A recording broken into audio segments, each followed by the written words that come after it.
Bibili lang naman sana kami ng scotch tape, pero parang naligaw kami pag uwi kasi nakarating kami sa Hotspot Spicy. So siya, sumama na tayo para sabay-sabay tayong magkaroon ng almorana sa anghang. Ito nga, lumabas kami kasi gusto namin magpapackage, gawa ng para mabawas-bawasan ng mga basura sa bahay. Para naman magmukhang kwarto ang aming bahay kasi mukha ng budiga sa dami ng mga gamit. Dumating kasi yung mga boxes na in-order namin sa Trico, kaya yan, bigla kaming napunta ng Alin para bumili ng scotch tape dahil naubusan na pala kami ng scotch tape sa bahay. Kailangan kasi namin ng maraming scotch tape kasi pati sarili namin ibabox na rin para wala ng pamasahe.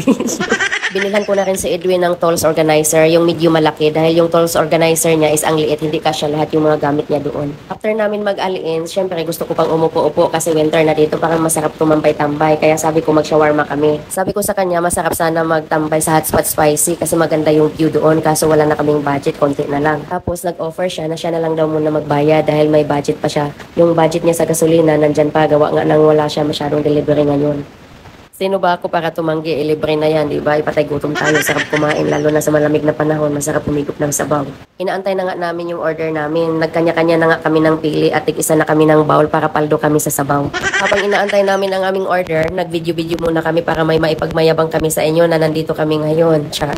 Totoo, wala na namang mai-upload ang Inday na yan, kaya kailangan na naman niya maghanap buhay. Otherwise, sasakit na naman yung ulo niya kung anong i-upload niya kay Bossing. Nag-enjoy din naman kami sa aming pagtampay-tampay dito dahil malamig na ang panahon at maganda nga naman yung view, kaya nakaka-relax din siya. Kaya sa mga hindi pa nakapunta dito, try nyo din puntahan, maganda yung lugar. Lalo na ngayon na malamig ang panahon, masarap dito umupo-upo at magkape-kape. May mga coffee shop dito guys, kaya pwede rin kayong umupo sa coffee shop kung ayaw nyo mag-hotspot spicy. At sa wakas, nandito na ang aming order at ang bango-bango para ang sakap na humigop ng sabaw.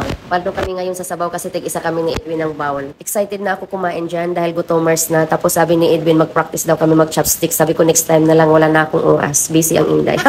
Dahil gutomers na kailangan na kumain. Tara guys, samahan nyo kami dito kumain. Lafang na tayo dito. Magdala kayo ng sarili nyong kutsara kasi walang available na kutsara.